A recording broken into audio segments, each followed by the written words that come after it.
semana passada nós estudamos o versículo 1 ao 3 e hoje nós vamos até o 9, encerrando essa perícope. A partir do 4 até o 9.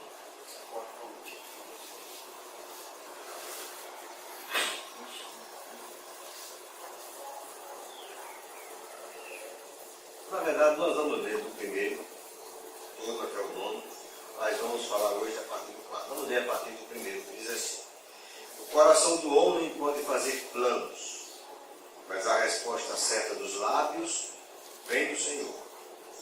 Todos os caminhos do homem são puros aos seus olhos, mas o Senhor pesa no espírito.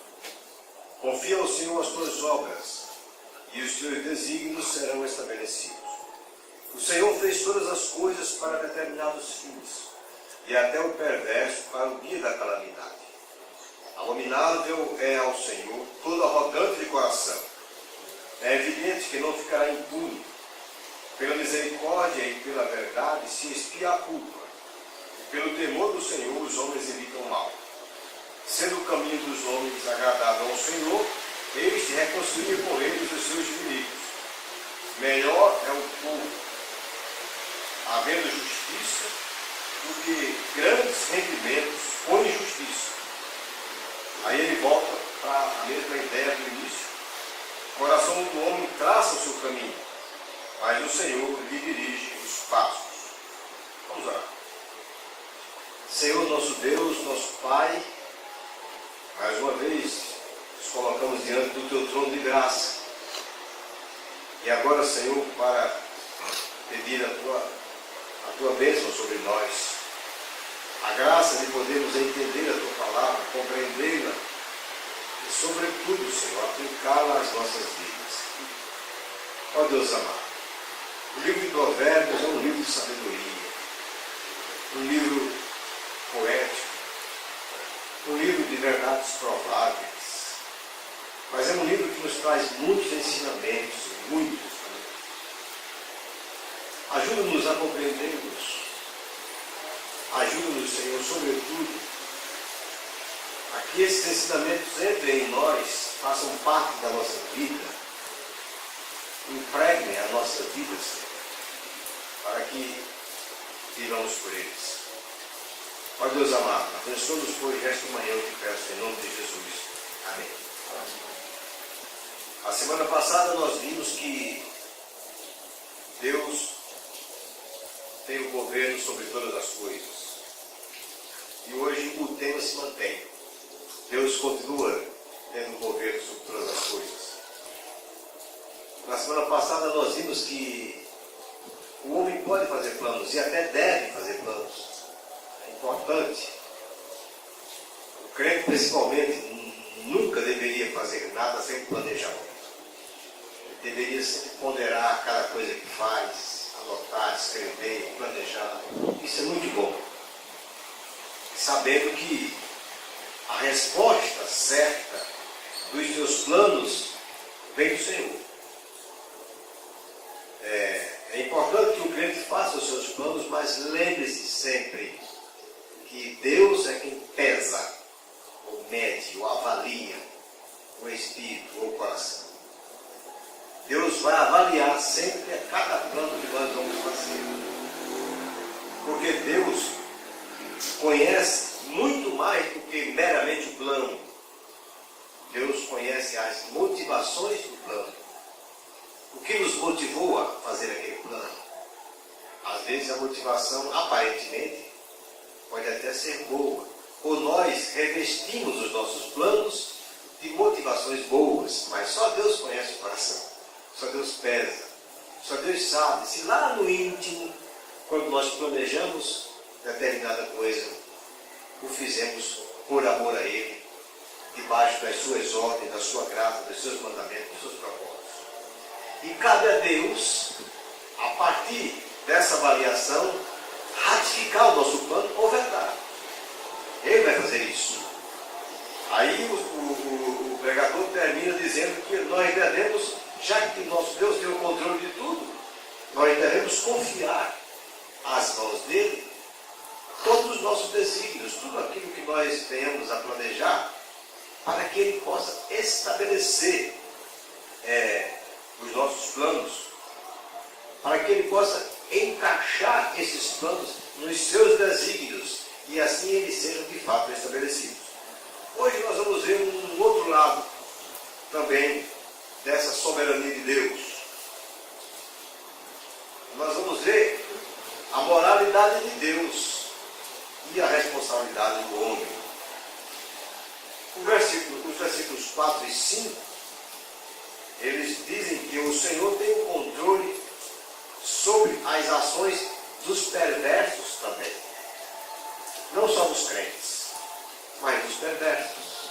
O Senhor tem o controle sobre as ações deles.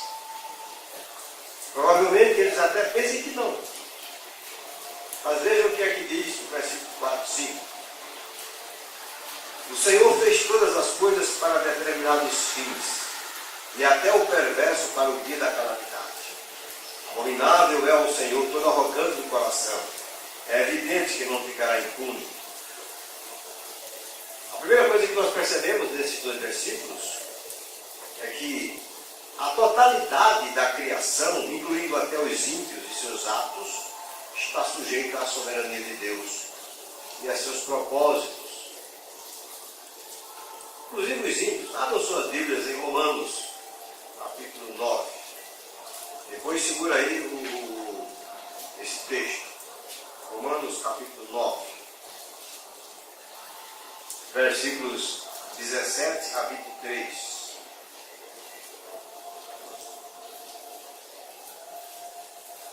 Diz assim: porque a Escritura diz a Faraó: para isso mesmo te levantei, para mostrar em ti o meu poder e para que o meu nome seja anunciado por toda a terra.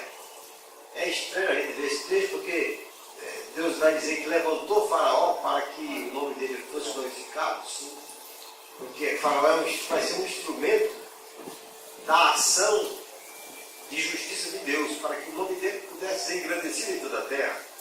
Aí ele diz: logo tem ele misericórdia de quem quer e também endurece a quem lhe apraz. Então veja, Deus, como soberano, tem essa prerrogativa de amolecer o coração de alguém ou endurecer o coração de alguém. Depois ele diz: tu porém me dirás, de que se queixa ele ainda? Pois quem jamais resistiu à sua vontade? Quem és tu, ó homem, para discutires com Deus? Porventura pode o objeto perguntar a quem o fez: por que me fizeste assim? Ou não tem o oleiro direito sobre a massa, para do mesmo barro fazer um vaso para honra e outro para desonra? Que diremos, pois, se Deus, querendo mostrar a sua ira e dar a conhecer o seu poder, suportou com muita longanimidade os vasos de ira preparados para a perdição, a fim de que também desse a conhecer as riquezas da sua glória em vasos de misericórdia, que para a glória preparou de antemão, os quais somos nós. Meus irmãos, o texto diz aqui que até o ímpio Deus preparou também para o dia da calamidade. Não é que Deus é o autor do mal. Não.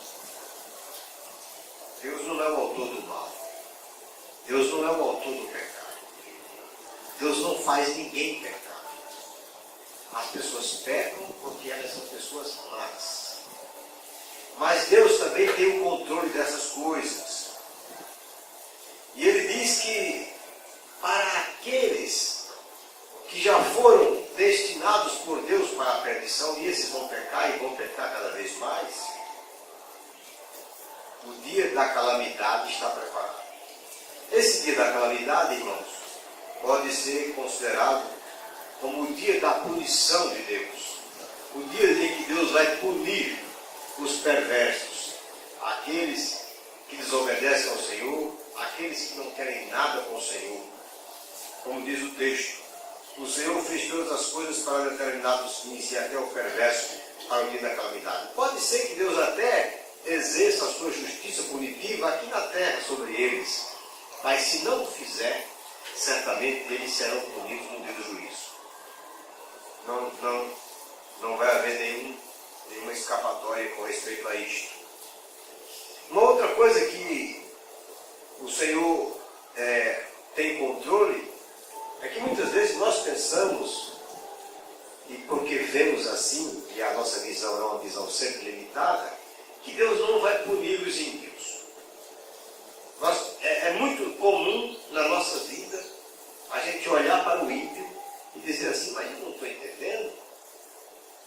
Essas pessoas são pessoas más, são pessoas arrogantes, são pessoas que não temem a Deus, são pessoas que blasfemam contra o Senhor, e elas continuam sendo ricas, e elas continuam sendo abençoadas, entre aspas, né? E elas continuam tendo tudo que querem ter. Isso é muito comum, esse sentimento em nós, irmãos. É muito comum. O salmista Asaf, no Salmo 73, também, uma vez na sua vida, ele foi assaltado por esse tipo de pensamento. E ele disse quase que os seus pés se resvalaram. Porque ele não entendia a prosperidade dos perversos. Ele não entendia. Ele dizia, então se é assim, com efeito, eu guardei, não valeu a pena eu me guardar puro diante do Senhor, porque eu procuro fazer a vontade do Senhor, procuro viver me guardando diante do Senhor, e sou a cada dia afligido. E os perversos, que blasfemam contra o Senhor, e que dizem o que querem, fazem o que querem contra o Senhor, esses continuam cada vez mais prosperando e prosperando e prosperando. Mas, irmãos, olha, isto é um grande engano da nossa parte. O salmista Asaf diz que ele pensou dessa forma até no dia em que ele entrou no santuário de Deus. E diante do Senhor ele atinou para o fim deles. Ele entendeu qual era o fim deles.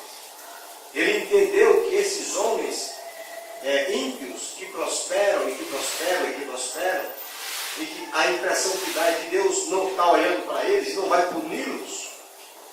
O salmista diz que Deus os colocou em lugares escorregadios. Eles vivem como se estivessem num sonho. A qualquer momento eles podem acordar. E Deus vai exercer sobre ele a sua punição. Aqui a ideia é a mesma. Ele diz, olha, abominável é ao Senhor todo arrogante de coração. É evidente que não ficará impune. Então, meus irmãos, se nós pensamos que Deus está parado neste aspecto, não, Deus nem está olhando para isso, estão fazendo o que eles querem e vai ficar por isso mesmo, estamos enganados. Essa o próprio texto de Provérbio diz que esta disposição repugnante, que é a altivez de espírito, a arrogância, a soberba, ela antecede a queda. Veja no versículo 18, do 16, diz assim, a soberba precede a ruína, e a altivez do espírito, a queda. Então, aqueles que são soberbos, que são altivos de espírito, que olham para os outros por cima, cheios de arrogância e de soberba, como se fossem donos do mundo, porque têm dinheiro, têm poder, nada eles atribuem a Deus, mas sim a eles mesmos. Essa atitude, ela antecede a queda. A queda vai ser muito grande. Se não for aqui na terra, certamente será no dia do juízo. Não tem risco. O arrogante, irmãos, ele, em vez de ser grato por sua vida, ele se eleva acima do doador da vida e dos que foram criados por ele. Eles consideram que os seus sucessos, tudo aquilo que eles conseguiram pela força do seu próprio braço. Mas aqui, irmãos, há também uma exortação para nós. Pode ser que não sejamos arrogantes como eles, Mas às vezes a soberba, a altivez, também quer se alinhar no nosso coração. Precisamos ter cuidado com isso. Muita sabedoria, muito estudo, muito conhecimento, riquezas, sei lá, até muita espiritualidade pode levar o homem à arrogância e à soberba. Às vezes, irmãos, por exemplo, coisas boas como a oração. A oração é uma grande bênção na vida do crente. Uma grande bênção. É um ministério que todos os crentes deveriam investir nele. Mas é um ministério de humilhação. É preciso que aqueles que enveredam por essa vereda, por esse caminho da oração, que entram de cabeça nesse ministério, peçam muito a Deus que os humilhe. Porque, senão, irmãos, a soberba começa a se alinhar também no nosso coração. Temos que ter cuidado com isso. Até nas coisas de Deus, nas coisas boas como a oração e outras coisas mais. A pregação da palavra de Deus, o estudo da Bíblia. Estas coisas podem nos levar à soberba e à arrogância. Quando nós olhamos para nós mesmos e dizemos, todo mundo pede para que eu ore por ele, porque a minha oração certamente é uma oração que Deus ouve. Eu posso até não dizer isto com as palavras, mas lá no meu coração eu penso assim.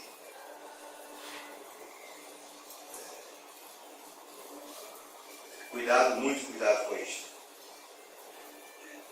Os arrogantes, se existe uma coisa que Deus abomina, é a arrogância, é a soberba, é a não dependência dele. Seja em qualquer aspecto, irmãos, Deus abomina.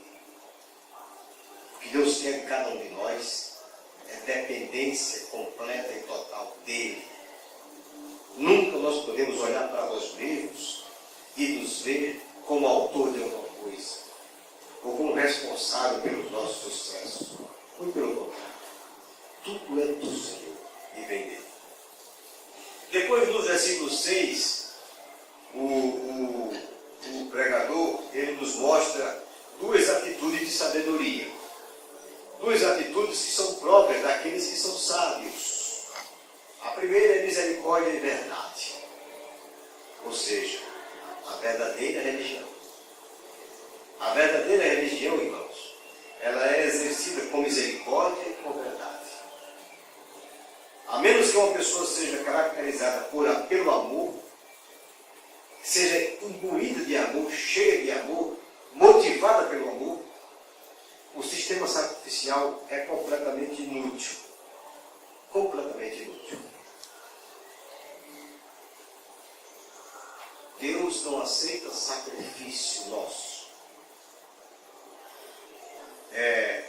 Quando o apóstolo Paulo está falando sobre dons na igreja de Corinto, ele pega todo o capítulo 12 e vai falar sobre os dons.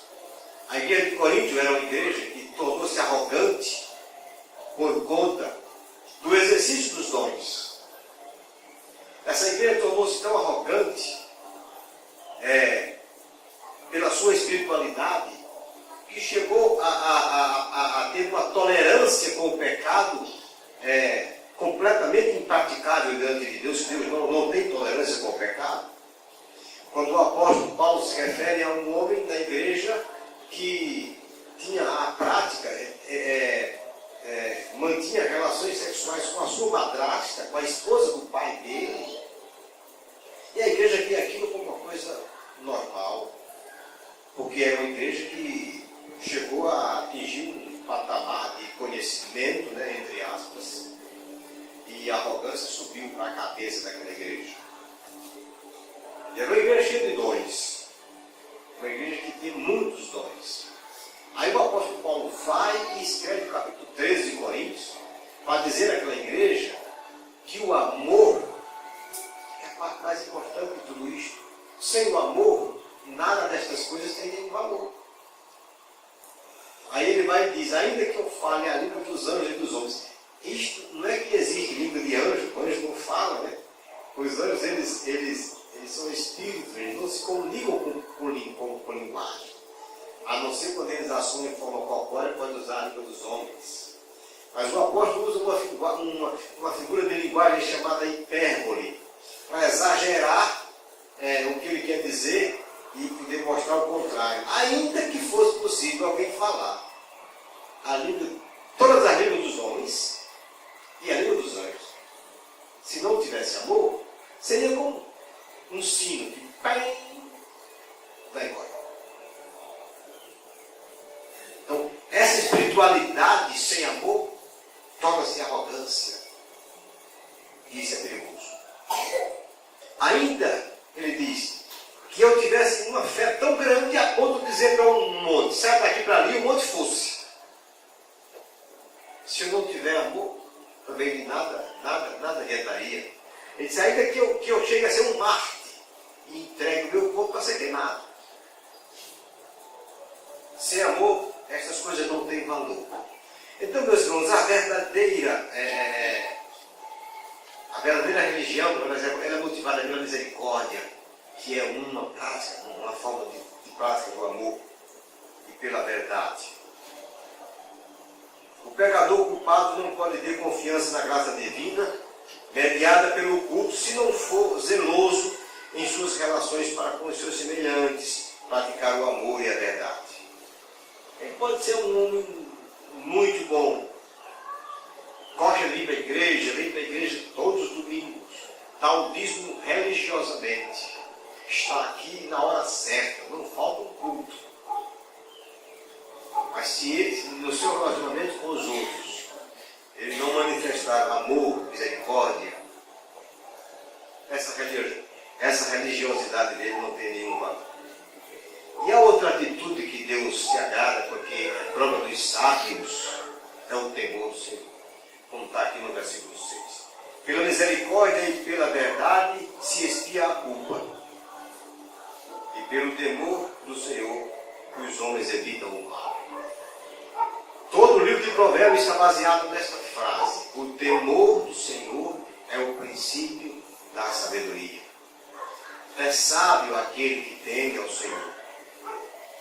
O temor do Senhor, irmãos, é que vai nos levar a uma vida boa diante dos homens, inclusive.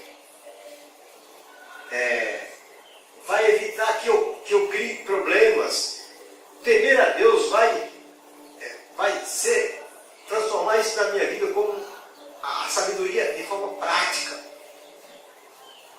Sábio é aquele que evita o mal.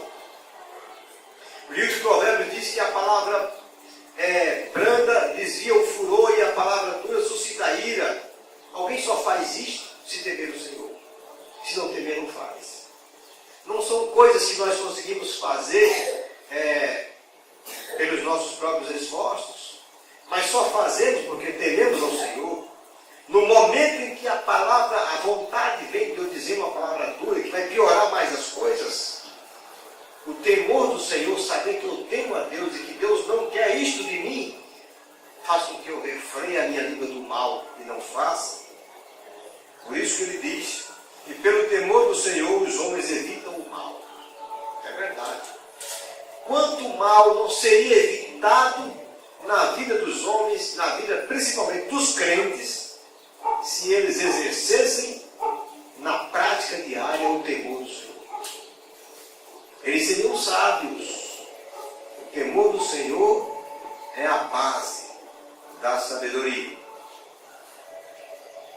No versículo 3, aliás, no versículo 7, que é a minha parte 3 aqui, ele diz que Deus luta pelos que se agradam dele. Deus luta por aqueles que se agradam dele. Veja que diz o versículo 7. Sendo o caminho dos homens agradável ao Senhor, este reconcilia com eles os seus inimigos. Essa expressão, sendo o caminho dos homens agradável ao Senhor, implica que Deus aceita a sua pessoa, a pessoa do homem, na presença dele.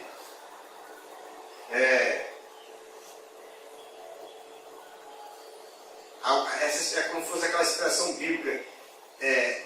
Se eu lograr mercê diante do Senhor, se eu for agradável ao Senhor, se os meus caminhos, se a minha vida for tal que agrade ao Senhor.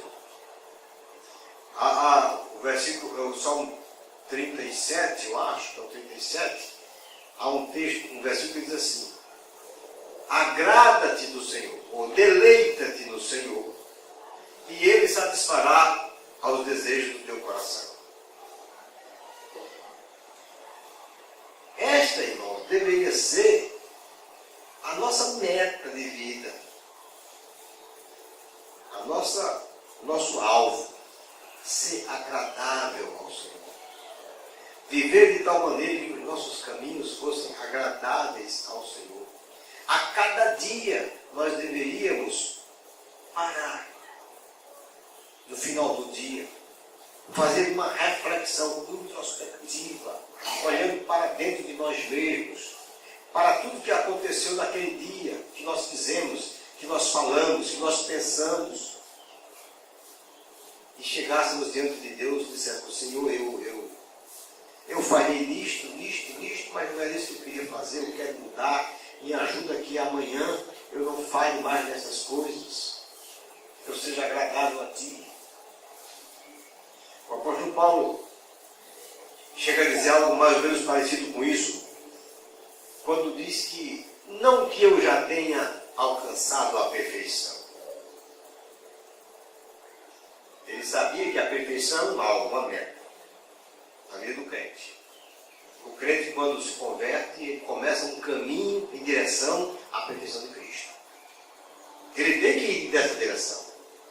E esse caminho é um caminho crescente, não é um caminho de altos e baixos, sobe e desce, sobe e desce, sobe e desce. Claro que vai haver falhas no caminho, vai haver percalços no caminho, mas é um caminho crescente.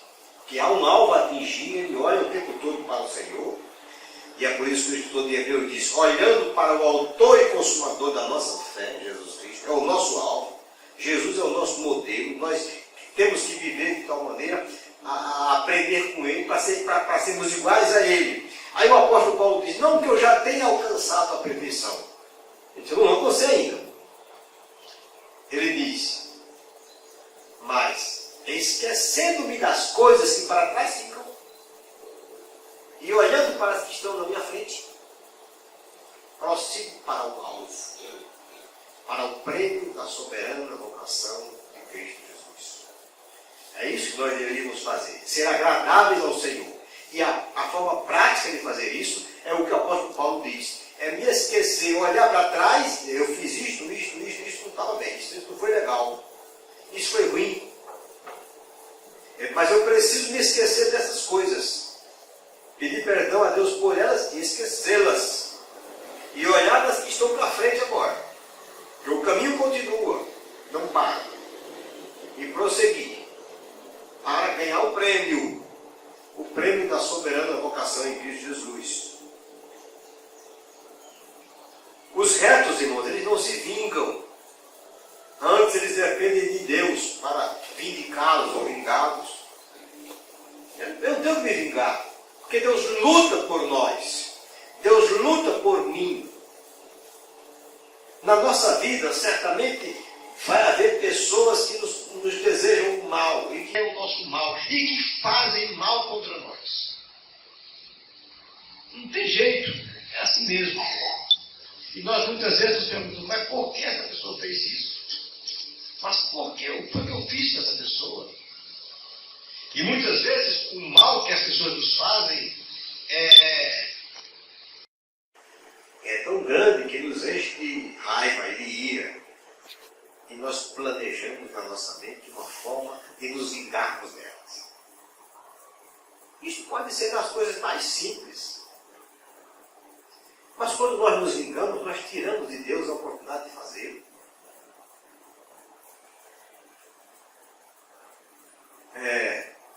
Imagine, por exemplo, que um irmão lhe fez mal na igreja. Só por coisa que não lhe agradou, que lhe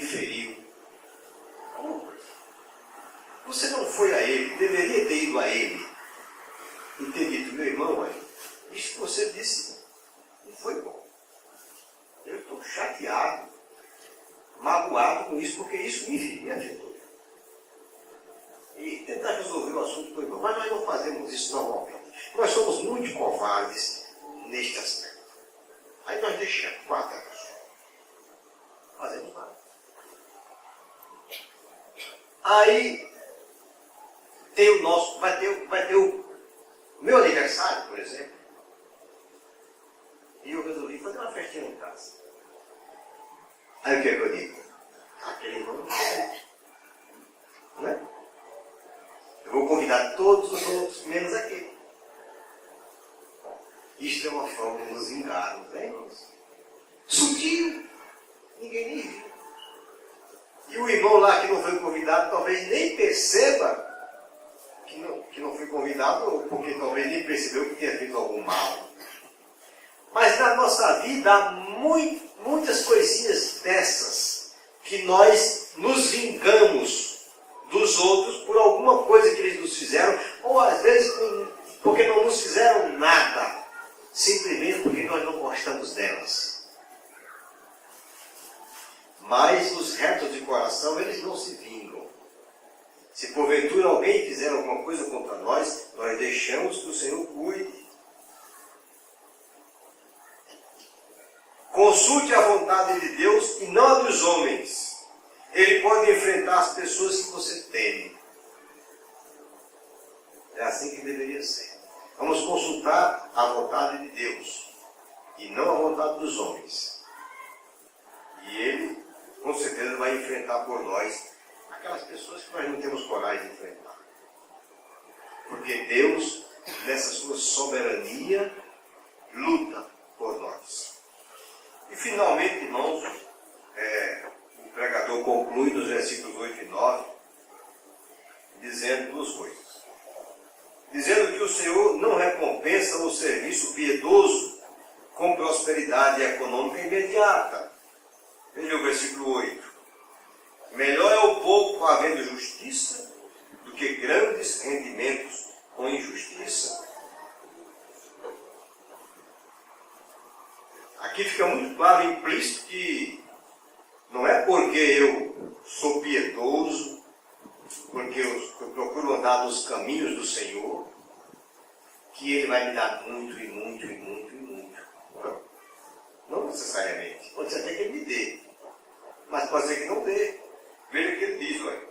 Melhor é o pouco haver justiça do que grandes rendimentos com injustiça. Então, Deus não recompensa a minha piedade com uma prosperidade econômica imediata. Não? Eu vou ser piedoso porque a partir de agora tudo vai só somar. Esta é a pregação de muitas igrejas. As igrejas que são adeptas da teologia, não sei se existe essa teologia, mas é assim que nós nos referimos a ela, da prosperidade, elas dizem, olha, a partir do momento em que você pisar os pés na igreja e fizer o seu compromisso, as coisas vão chover, as bênçãos vão chover, vai cair. Tem muita gente enganada a respeito disto. Continuam pobres do mesmo jeito. O Senhor pode permitir que o perverso desfrute do lucro adquirido desonestamente antes de executar a sua justiça. Nós não temos que ficar chateados por isso. Deus pode permitir que o perverso desfrute. Essa é a sua parte aqui na terra, antes do Senhor executar a sua justiça. Não foi o que aconteceu lá com o rico e Lázaro, na parábola que Jesus contou? O Lázaro, pobre, não teve bons momentos aqui na terra, mas quando morreu foi para o céu e agora iria gozar eternamente com o Senhor. Estava no seio de Abraão, gozando da presença gloriosa do Senhor. E o rico no inferno. E quando o rico questiona, o pai Abraão disse, não, que é uma teofonia de Deus, disse, não, o rico já teve a sua, tudo aquilo que ele tinha que desfrutar aqui na terra. Agora só serão para ele males, para o pobre bênçãos. a gente tem que escolher, irmãos, o que é preferido. Bênçãos eternas ou temporárias? Temporárias são aquelas que vão só aqui na terra. Talvez seja melhor não gozá-las daqui e na eternidade gozá-las para sempre. Isso é uma escolha que a gente tem que fazer. Né? O mundo não diz assim. O mundo diz que nós vivemos numa época de imediatismo. Desfrute o hoje. Goze o agora. Depois não interessa. É isso que o mundo diz. Mas nós não devemos pensar dessa forma, porque isso não é o pensamento bíblico. O pensamento bíblico é que a vida não acaba com a morte. Pelo contrário, aí é que ela vai começar para a eternidade.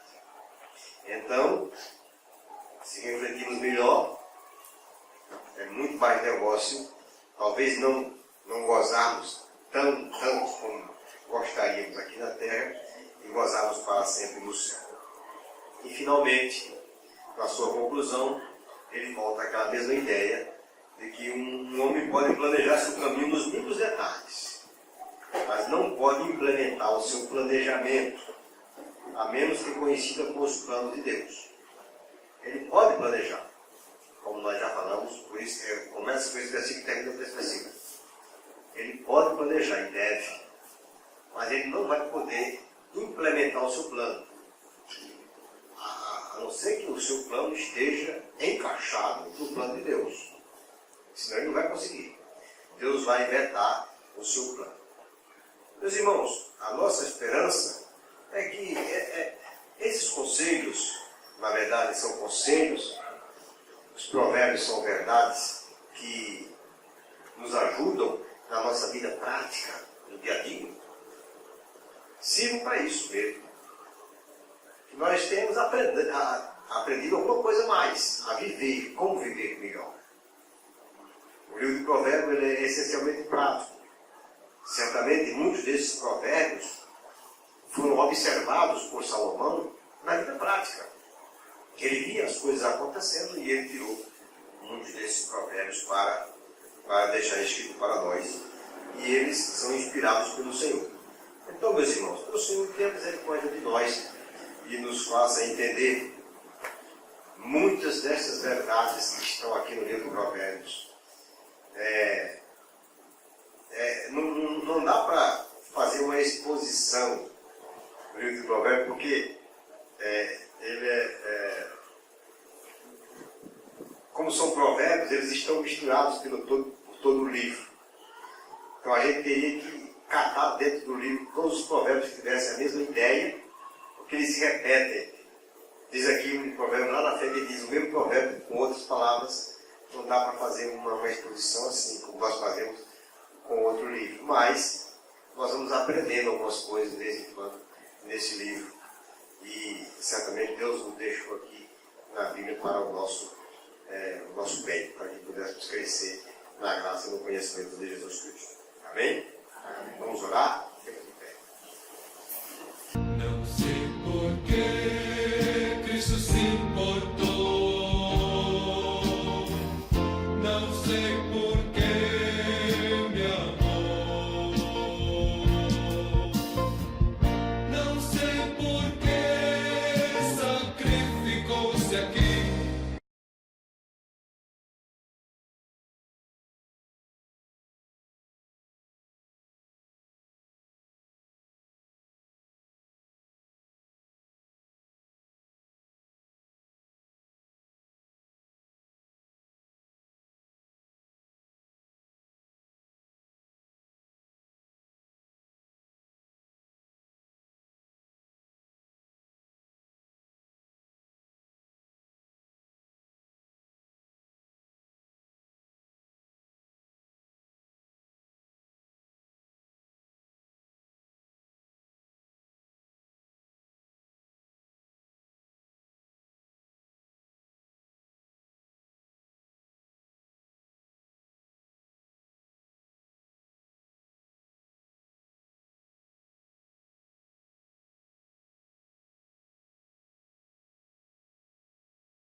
vocação em Cristo Jesus. Os retos, irmãos, eles não se vingam. Antes eles dependem de Deus para vindicá-los ou vingá-los. Eu tenho que me vingar, porque Deus luta por nós. Deus luta por mim. Na nossa vida, certamente, vai haver pessoas que nos desejam o mal e que querem o nosso mal e que fazem mal contra nós. Não tem jeito, é assim mesmo. E nós muitas vezes nos perguntamos, mas por que essa pessoa fez isso? Mas por que? O que foi que eu fiz com essa pessoa? E muitas vezes o mal que as pessoas nos fazem é tão grande que nos enche de raiva e de ira.